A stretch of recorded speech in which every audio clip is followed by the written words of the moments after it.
From Newzroom Afrika studios in Johannesburg, welcome to yet another edition of This Week in Politics. My name is Vuyo Mvoko, and thank you for joining us. On the show tonight, while accusers and the accused continue to slug it out at both the Madlanga Commission and Parliament's ad hoc committee, at least there's consensus over one thing: all is not well in the South African Police Service. Questions were then asked this past week as to whether the country should wait till the two processes, which could be drawn out, come to an end before anything is to be done, and what will be the cost to the country if that indeed is what we are going to do. And if the argument is that there are more pressing issues to deal with right now, as the president intimated this week when he was talking about the G20, what is it about? What's this gathering about, and to whose benefit is this G20? We stand ready to administer an election on the first Wednesday in November, assuming the election will be in November. The stage, meanwhile, is set for next year's local government elections, with the IEC this past week saying it has ticked all the boxes ahead of the ballot, which explains why politicking is rising steadily in some of the country's most contested provinces and municipalities, where parties are starting to draw each other knives. Party leaders, though, maintain none of the getting their election campaigns off the starting blocks is actually affecting the running of the country through the government of national unity, which leaders say is very much intact. And speaking of party politics, it's been a week of drama for a handful of ANC leaders and within the official opposition, the MK party. All that and more in today's edition of This Week in Politics, which starts right now.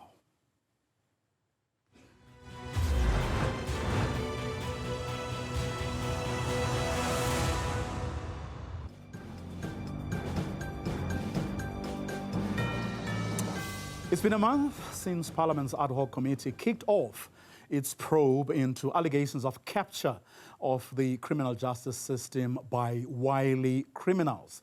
The committee's older sibling, the Madlanga Commission, that is, will on the other hand be 2 months old next weekend. Now, amid all the accusations and counter-accusations at both platforms, one thing is abundantly clear, and it's not about saints and sinners or who to or not to believe at this stage. As Police Minister Feroz Kachalia told parliamentarians this week, it's now been established beyond reasonable doubt that some well-resourced and sophisticated criminal networks feeding off government tenders and enjoying the protection of the very same people who are supposed to fight them remain an existential threat to this country. Eventually, I did have access to the letter that was written by Minister Nchunu of the 31st of December. And the National Commissioner did complain to me, did communicate that he felt that that letter, rather a cursory letter on the 31st, on New Year's Eve, effectively, while he was on leave, was not, in his view, the appropriate way for dealing with such an important matter. But I was trying to understand, had the PKT actually been disbanded? And he was a little bit, it was a little bit unclear to me that I was getting a clear answer on that question. Surveillance footage, a crime intelligence chief, Dumisani Khumalo, presented before the Madlanga Commission this week, leaves SAPS crime detection head Shadrack Sibia with more than a case to answer. The evidence as per the dates, if the dates will appear on the screen. It's for the 27th of November, which was then around 5 or 6 days or less than 10 days before the 6th of December. The person that we see exiting the white BMW is a Sergeant Nkosi. Okay, so that's... He just arrived in the premises of Katiso Mulifi on the 27th of November. So the vehicle that is projected there on the video, I think we are still going to see it much closer. It is the vehicle, it is an SAPS vehicle that is allocated to the office of the Deputy National Commissioner Crime Detection, Lieutenant General Sibiya. So that is the first link that one will explain with that.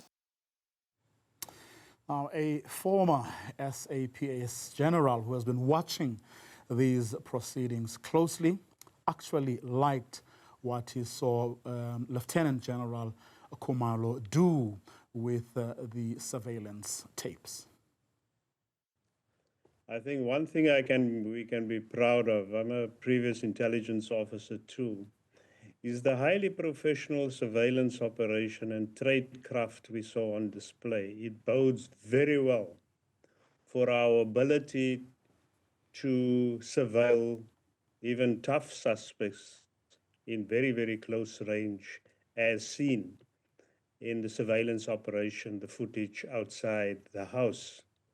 And I think that is significant. I've been tracking this even the last time with the Molefe issue, the mobile surveillance of vehicles tracking it down to the house, that we can be assured our intelligence, as far as that side of the tradecraft is concerned, are quite professional.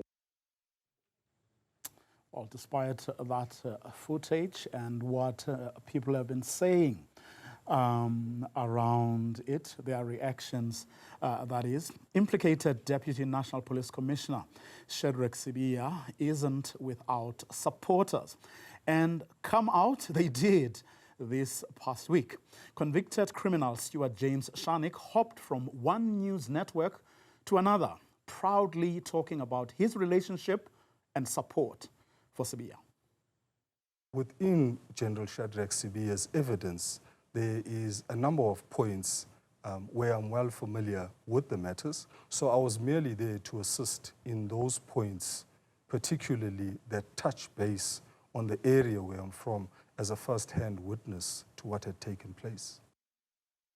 When I saw that nationally they had made an announcement that Lieutenant General Sibiya's protection unit had been removed, his vehicles had been removed, his firearms, state firearms had been removed, and the protectors had been removed from him, I immediately availed the vehicle, as I have more than one vehicle, for his safety and his family's safety. Simply because I know him from working with him from the 2021 time period until now. Yeah. And I understand the modus operandi of the people that he's dealing with. Now, in an ideal world, even if some of it is still disputed, the information that has emerged so far is enough for someone who cares, that is, to take some precautionary measures. Not everything has to wait for the end of the ongoing processes before those empowered to act on it move to protect the country. The former chairperson of the National Anti-Corruption Advisory Council, though, while not clear or forthright about what he's doing right now, is actually very clear and forthright about that July 6 Nhlanhla Mkhwanazi media briefing that started it all.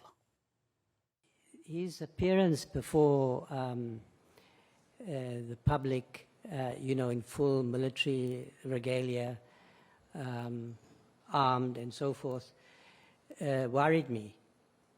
And I I made a statement to that effect after my appointment. And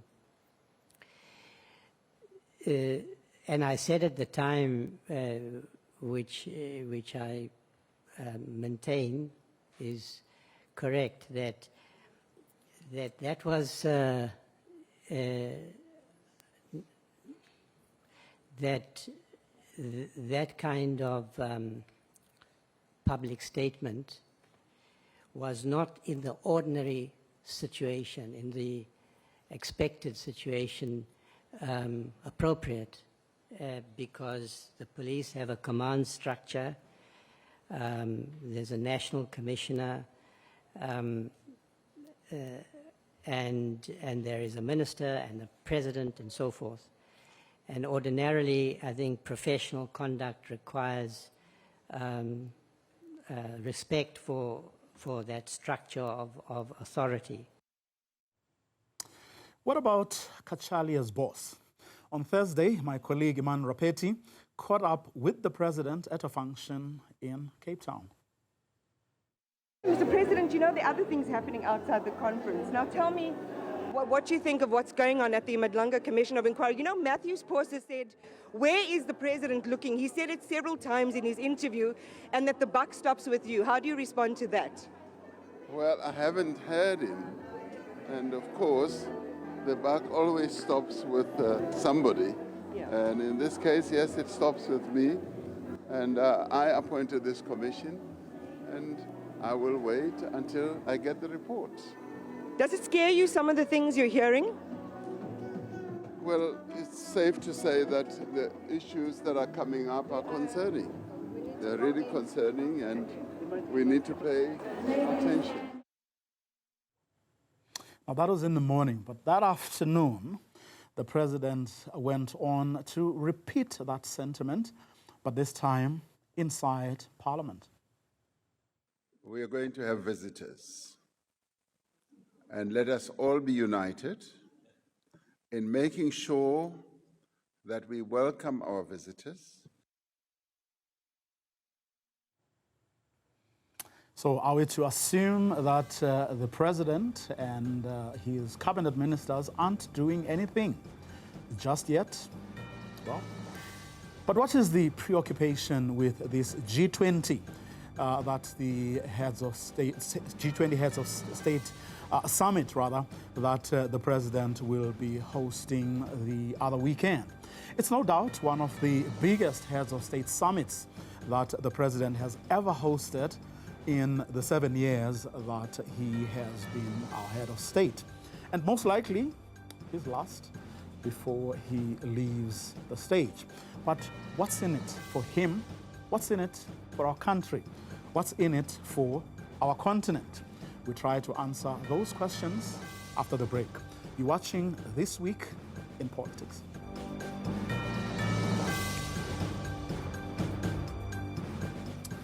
The G20 is one of the world's foremost heads of state summits. In November last year, President Ramaphosa took over the baton from Brazil's president, Lula da Silva, the first African president to do so. South Africa is going to be the first country on the continent to host the gathering. What, though, is in it for us? Is it merely a political power game? Or is there really a lot more to it for the country and the continent? The host is adamant. It's the latter.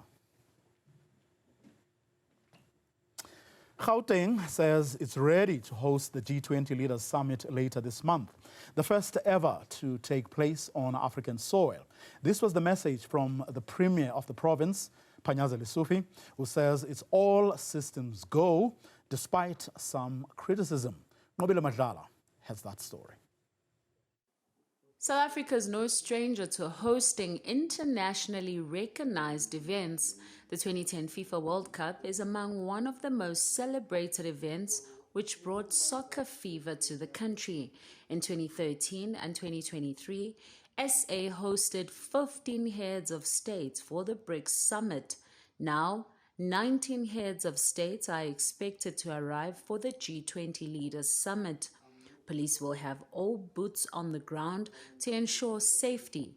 Recently, a man identified as an explosive expert was arrested as he attempted to prove that the country's security forces were unprepared according to GCIS. Gauteng tourism is also gearing up for an influx of people with an estimated 3.6 billion rand expected just from the conference. We are looking at close to 25,000 visitors that will be coming specifically for the G20 summit.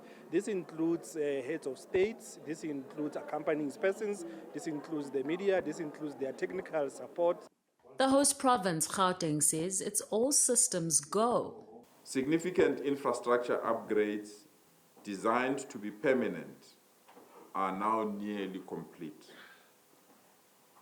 Our comprehensive program is focused on delivering a seamless and positive experience for all delegates and residents. Gauteng's readiness has been questioned, with even the president of the country registering his dissatisfaction with the city of Johannesburg's decay, resulting in a deployment of a working group. The province says it's redirected funds to attend to the service delivery.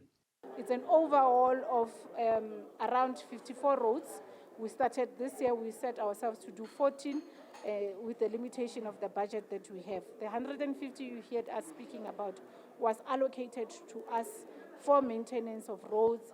The G20 summit will run from the 22nd to the 23rd of November. For Newzroom Afrika on Channel 405, I am Madlanga in Johannesburg. Now, as the countdown to the G20 Leaders Summit in Johannesburg continues, all eyes are on just how far the Global South has come since joining the world's most powerful economic forum back in 1999. From South Africa's early seat at the table to leading the group for the very first time, what milestones have been achieved and what challenges remain? Our reporter Ndogozo Kumalo takes a look back at the formation of the G20 and what it will take for South Africa's presidency to leave its marks in the history books. In the late 1990s, the world was hit by the Asian financial crisis that sent shockwaves across the global economy. In response, the world's 7 biggest economies, or G7, decided to open up its bloc. And that's how the G20 was born, bringing together developed and emerging economies to better coordinate global financial and economic policy. And right from the start, South Africa had a seat at the table. The West itself, or the G7 to be straight, was not able to hedge their bets in the manner that they did before. So economies had multiplied, economies had diversitized, but there were also regional centers in the true sense of the word in terms of economic growth, in terms of economic production. And once you have that, you can no longer command, but the laws of economies take over. At first, the G20 focused on stabilizing global markets, but after the 2009 global financial crisis, its work expanded, tackling development, climate change, energy security, and corruption. By 2015, the United Nations Sustainable Development Goals and the Paris Climate Agreement became part of the G20's agenda. Then came the COVID-19 pandemic in 2020. The G20 introduced the Debt Service Suspension Initiative, offering relief to low-income countries. And between 2022 and 2024, the presidency passed through 3 major emerging economies, Indonesia, India, and Brazil, showing just how much the Global South has become central to the conversation. Still, more than 2 decades later, many believe the Global South is still struggling to find its true voice in global decision-making. On the G20, the influence from powers that be at the time, from G7 and those who were controlling the global economy, that system was still in place. And it was influencing and still influencing G20. But the formation of BRICS, or first the BRIC and then BRICS, took a disjuncture from the instruments of yesterday, and that was clear why that was happening. Why that was happening, we didn't want a place at the table of Western economies. BRICS was very clear about that. We are creating a table of our own where we can sit and formulate new systems, because we are now aware that these systems we seek to reform, they are not in our favor. It's taken South Africa 26 years to hold the presidency of the Group of 20, a formation made up of 19 countries and 2 regional blocs, the African Union and the European Union.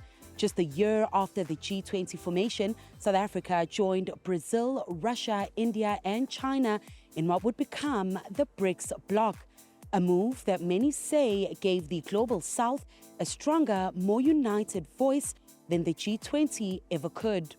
The Dean of Sinology at the China Study College and Director of the World Sinology Center at the Beijing Language and Culture University says this is largely where culture and language comes in, with China offering South Africa and the rest of the African continent real lessons it can apply to fast-track economic growth.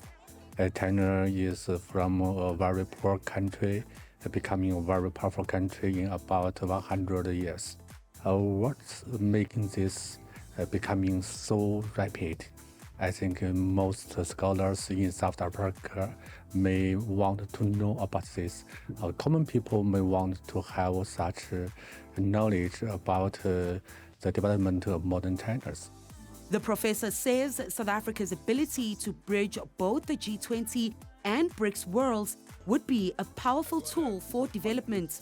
I think in the near future, China and South Africa will understand better and will go together toward the future. The future is not about economic itself. The future is about culture, the prosperity of the culture of both our countries. I think in the near future, more South Africa students will go to China to study Chinese culture, to study Chinese, to do business with Chinese companies, and more Chinese companies will invest here. And nowadays there is a direct flight from Beijing to Johannesburg. Neighboring Botswana has also been watching South Africa's G20 presidency closely. G20 countries are those that have advanced economies. So by them really coming to set up in an African setting, in an African continent, then many countries, for instance, the SADC will participate, ECOWAS will participate, the East African Bloc will participate, and individual countries will participate. So how do I mean by participating?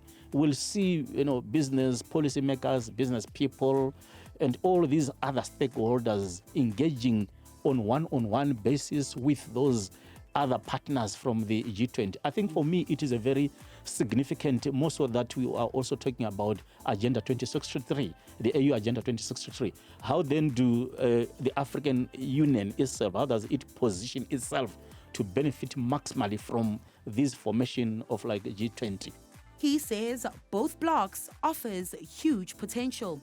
We need therefore to have not only government officials, not only non-state actors, civil society organizations, NGOs should also participate in such kind of formation, so that, because we have seen the failure of economic development in most African countries has been because of maybe too much state-led economies. We need also to open up to the non-state actors also to participate in these economies. By exchanging views with those other non-state actors from the advanced economies, we may also benefit from that. As G20 president, South Africa sets itself 4 big priorities. But the question remains, has the country done enough to ensure that the interests of the Global South remains on the G20 table for good? A new G20 inequality report commissioned by President Cyril Ramaphosa paints a stock picture of how uneven the world still is. Since the year 2000, the richest 1% have captured 41% of all new wealth, while the bottom half of humanity gained just 1%. It highlights the global rules that actually re-entrenches inequality, which is there's an additional burden that the countries had to carry. Amongst those, it highlights the global rules of trade and engagement, and how countries in middle-income countries, developing countries, poorer countries are compelled to comply to certain global rules that may not be working for them.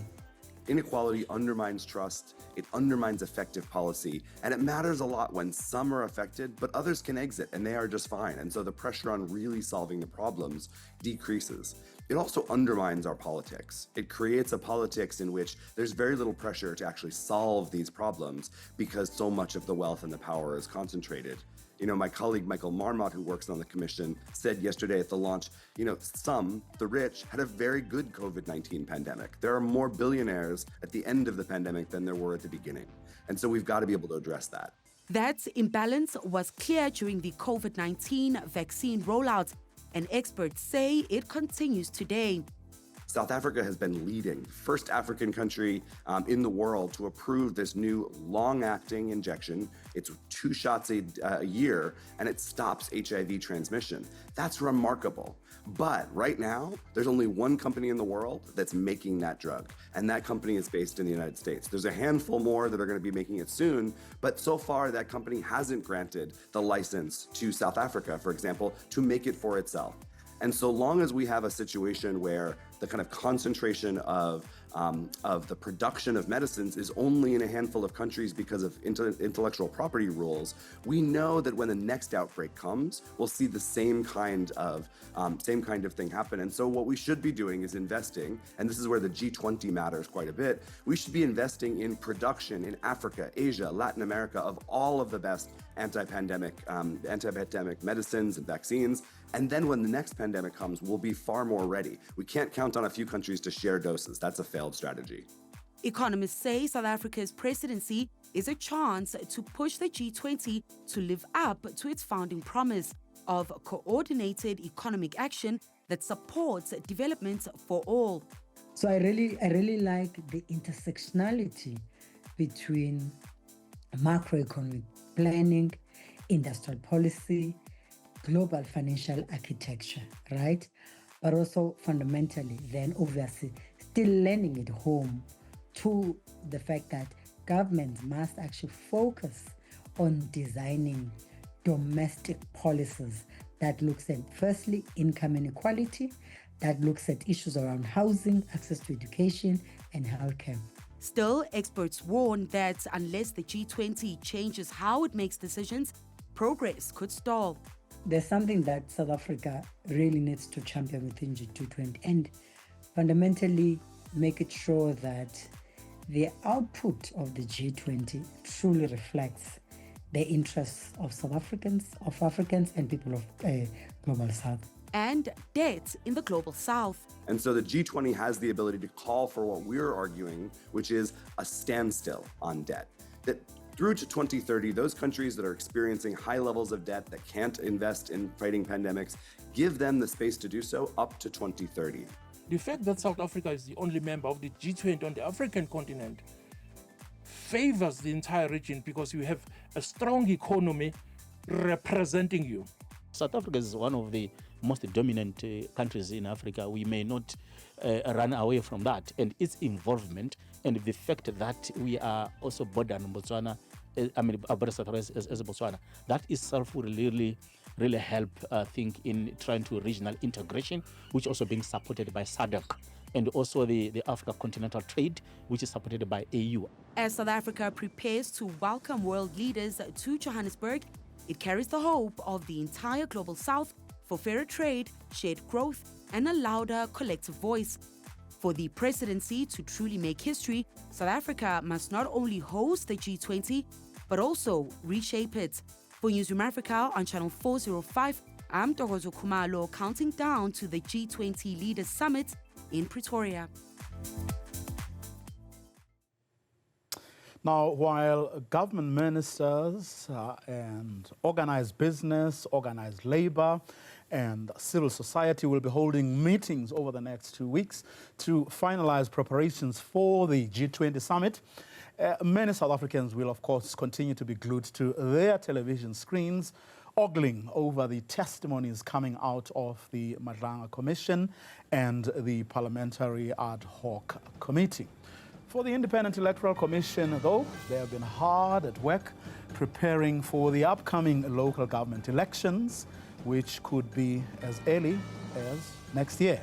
Up next, we look at what the IEC told us this week about their level of preparedness and how some of the leading political parties in the country are looking going into the poll. You're watching This Week in Politics. The Independent Electoral Commission says it is willing, ready and able for the upcoming local government elections. Many analysts believe they will be even more, consequential, these elections, than last year's national and provincial poll, where the ANC lost the vote for the very first time since the dawn of democracy. The Commission held a state of preparedness briefing this past week. Indeed, consultations still are ongoing. The Commission has commenced with the Minister. The Minister at the last meeting indicated that he was consulting with Cabinet.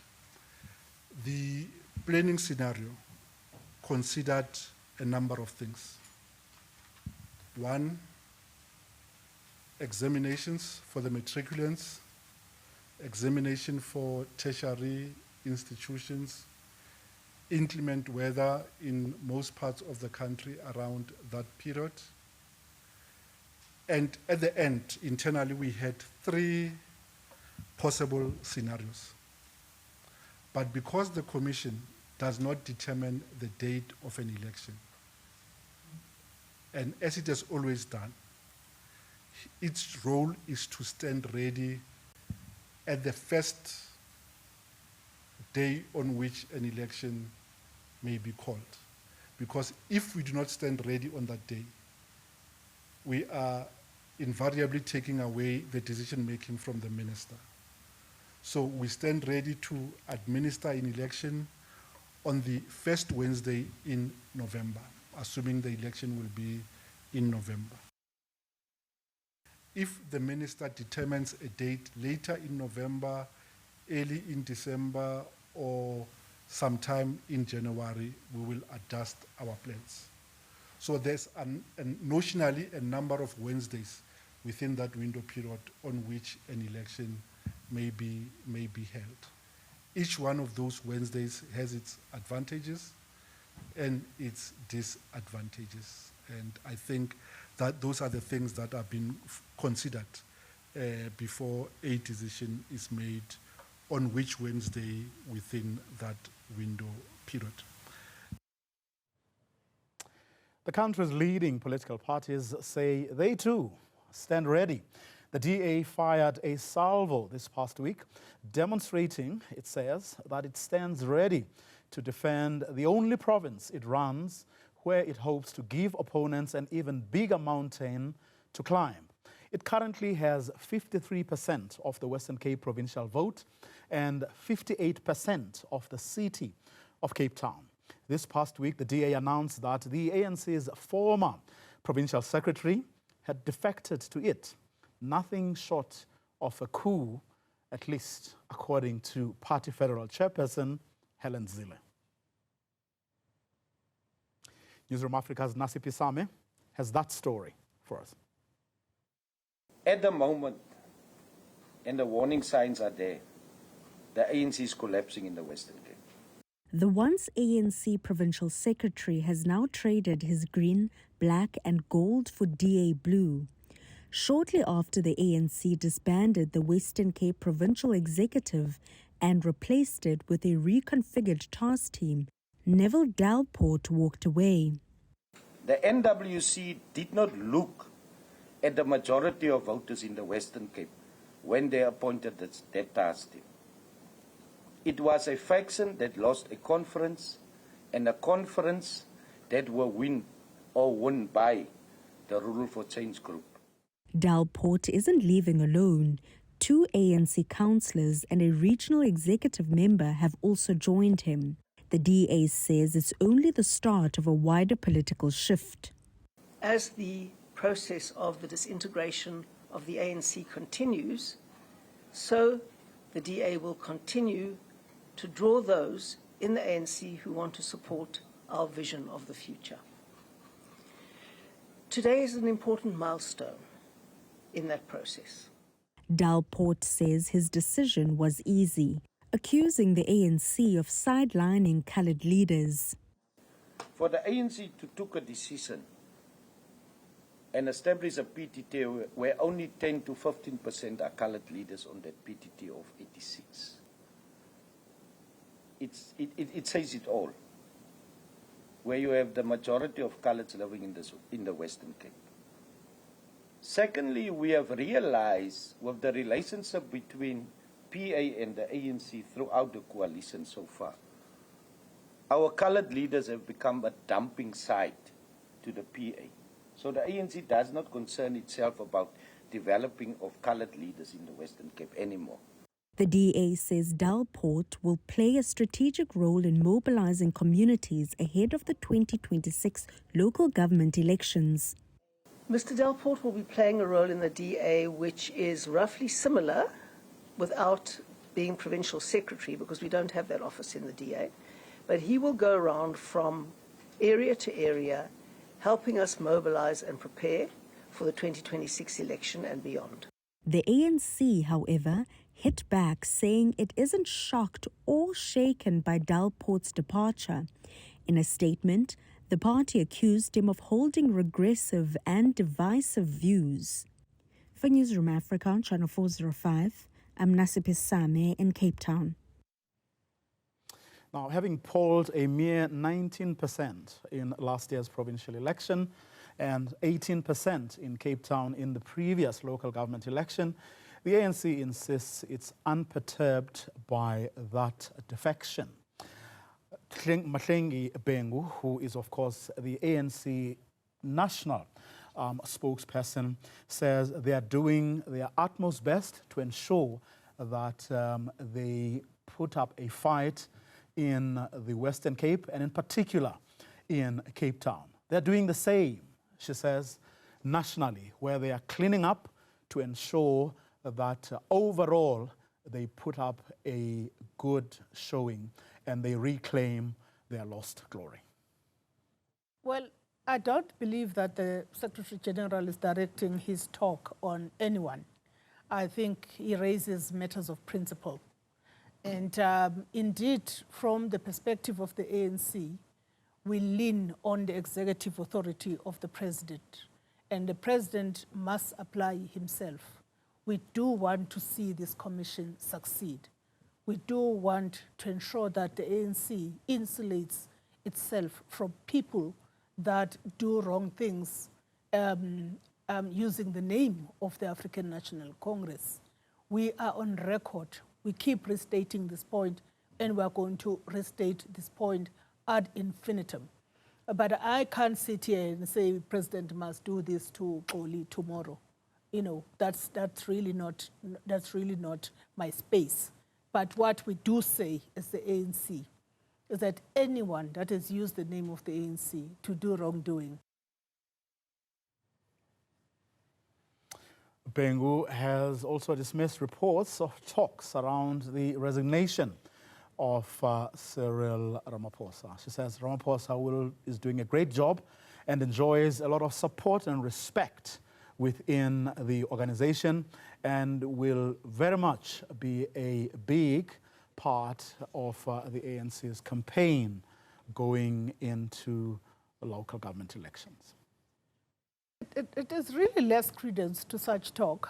We've been, scanning the media environment, and we actually are baffled at the idea that the president may resign anytime soon and all of that. The president is serving and serving the country excellently. The recent GNU leaders retreat is testimony to the fact that he's basically holding it tight and locked together in terms of ensuring that there is stability in governance. Yeah.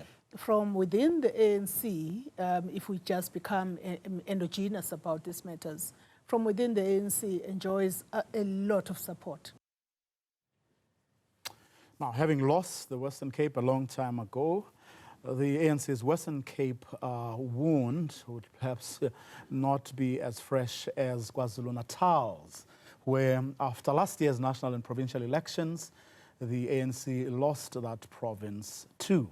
It now governs KZN alongside the DA, the NFP, and the IFP under an IFP premier. But now the party is threatening to pull out of the government of provincial unity, complaining about being disrespected and undermined as well as persecuted. But the IFP is dismissing the charges. The issue is around Umkhanyawuti district municipality, which is seemingly the Achilles heel around how the IFP launched a takeover of that municipality. And this is not a matter that we had not raised before.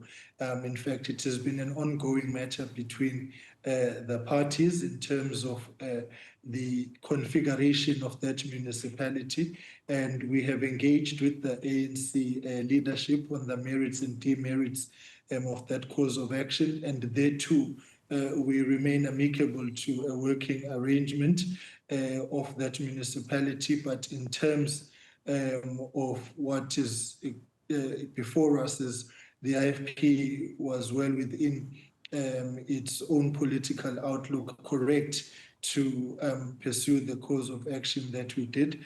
And it is our belief that we are finding each other on the matter. More of This Week in Politics after this short break. Don't go away. The leaders or the parties to the government of national unity, perhaps I should say, had held a boss parade this past week, which President Cyril Ramaphosa described as a gathering that was a success. He says there's a strong sense of determination to deal with issues like rampant unemployment, high living costs, and crime. We've been 16 months into our relationship. Many people thought that we would have collapsed by now. And of course, we had our own challenges during this course of the 16 months. And we have reconfirmed that the GNU is here to stay, and the GNU is going to find more and more ways of working together, strengthening our partnership, focusing on our priorities, which are economic growth, job creation, which has also to do with how can we address the situation of poverty in our country and lower the cost of living for our people. Our analyst for this week is Sandile Swana, political analyst. A very hello to you, Sandile. Thank you very much for your time. Really, really appreciate it. I want to ask to start where with what the president just said there, that the government of national unity is very much intact. Hence, they had that little boss parade to iron out whatever differences that they may have, but they are confident that they will continue to lead the country as the 10 parties. Your thoughts? Thank you. Certainly the things that he has mentioned, which are largely the economic issues, internal economic issues in South Africa, which are also discussed at length in the NDP document, National Development Plan of 2012, and in other planning documents of the state. So there's nothing new there. And those things, unfortunately, for you to deal with them, you know, it takes a 5 to 10 year window to address those things. It's not a matter that you resolve in a post period, not at all. There are issues that have been very serious. We are not sure whether, for instance, the DA and the ANC have the same voice in speaking to Trump. knowing that the right wing in South Africa supports Make America Great Again, and the ANC, on the other hand, support a totally different view, the BRICS line of thinking, and so on. So those are big issues that people would have been wanting to say. Is there one South Africa that presents a one face to the world, or are we two different South Africas? That was not even mentioned. Do you think they will show that one face come the other weekend when the world's leaders will have descended on Johannesburg? Yeah, I don't think they have a problem in the G20. I think they'll be able to do that. Also, the businesses that support the DA and support CR17, the big businesses, will want that face to be presented, because you can trigger a lot of investments, different types of investments and trading opportunities when people visit this country. That is what empirical data shows. Yeah. But of course, the big question is, yes, it's great to have this big gathering of some of the world's most powerful leaders, but is there a very real and concrete benefit for this country and for our continent? Yes, certainly I believe that it's a good idea to have international visitors coming into the country. As an example, to have this number of nations, and including the African Union and the European Union coming, and other nations coming here at a time when there are people who are reporting almost on a daily basis that there's a massive genocide of white South Africans going on. When people come here and see white people sitting comfortably in restaurants in the open, unperturbed and unmolested, it's a very good thing. And when you actually visit South Africa, and certainly the places that they will be visiting, they will actually see that, in South Africa, you can actually live a life that is many times, quite often, in fact, better than what many of them experience living in those apartments in Europe. The visitors will, of course, after their couple of days stay, leave us again to ogle and to continue watching our ad hoc committee in Parliament. They will leave us to our Madlanga commission. Now, a question that has come up this week was whether, in fact, with everything that has been ventilated so far at both platforms, is it not the time to act on the information that is already there, notwithstanding the fact that those who have been accused will continue to defend themselves, and of course those who are accusing, their allegations or information will also be interrogated. But as I said right at the beginning of the program, one thing looks certain, or there's one thing that everyone seems to agree on, and it is that all is not well, perhaps broadly within the criminal justice system, but particularly, or more particularly, within the South African Police Service. Should the President and his executive and the rest of us wait until the end of these two processes before something can, or we can at least begin to do something about some of the glaring problems that are there, certainly from the information that has been placed before these, the Commission and the ad hoc committee so far? Yes, I am one of those people who never wanted this commission to be set up. The ad hoc committee, I don't think we had any option about it. It's part of our normal processes of dealing with situations like this. However, on the part of the ad hoc committee, the Speaker of Parliament does need to ask herself a question as to whether before the press conference, the members of Parliament of the relevant portfolio committees did actually take seriously and take correct action on the reports and information that was being provided by Nhlanhla Mkhwanazi and many others, including the general and ongoing corruption amongst the magistrates, etc., etc. Lastly, what I'll say about this, just before coming on the show, I went to reread the report about Kenya in the Western Cape, Lieutenant Colonel Kenya was murdered. And my view is that I cannot see in 5 years, the fellow was killed in 2020, and the Hawks failed to protect him, although they had intelligence that there were people who were tracking him to kill him basically, that he was exposed. They didn't protect him, they took no action.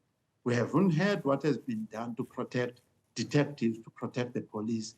There are so many. McBride reported a lot of things that this cabinet, this executive and the president have not been acting to actually make sure that we have a credible police force.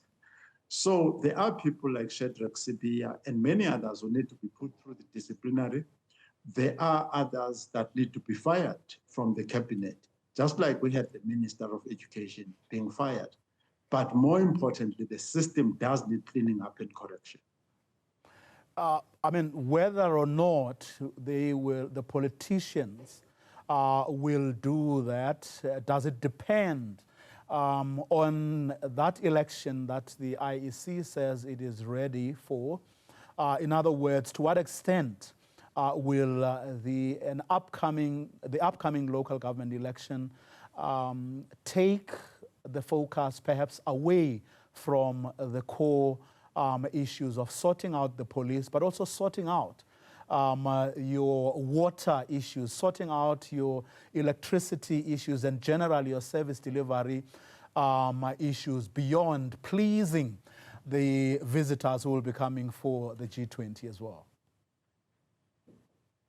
Yeah, so let me first start off by saying that I think that the G20 will be hosted competently. I have no worries about that. The city of Joburg, the province of Gauteng, and South Africa as a whole has hosted many events quite successfully, big events quite successfully. So that's not our problem. Our problem is the one that we are raising, whether at a municipal level we're able to get the systems that are supposed to deliver the basic services. We call them basic services because they are listed in the Constitution as the minimum that the average citizen must get. The water, reliable, healthy and clean water, electricity, safe roads, etc., etc. The problem there is the systems, and the systems are being collapsed by one, understaffing, that there is not enough people. At times there are not competent people employed. At times there are wrong people totally that are employed in the municipality, in the provincial government, right up to national level, including the cabinet itself. So that one is going to take a long time to resolve. Mr. Sandile Swana, let me thank you very much for your time this week. Sandile Swana, our analyst for this week. Lots to look forward to because the politicians are, of course, keep on entertaining us at best, but of course it's important for them to take the tough decisions that need to be taken to move this country forward. Do look forward to next week's episode of This Week in Politics.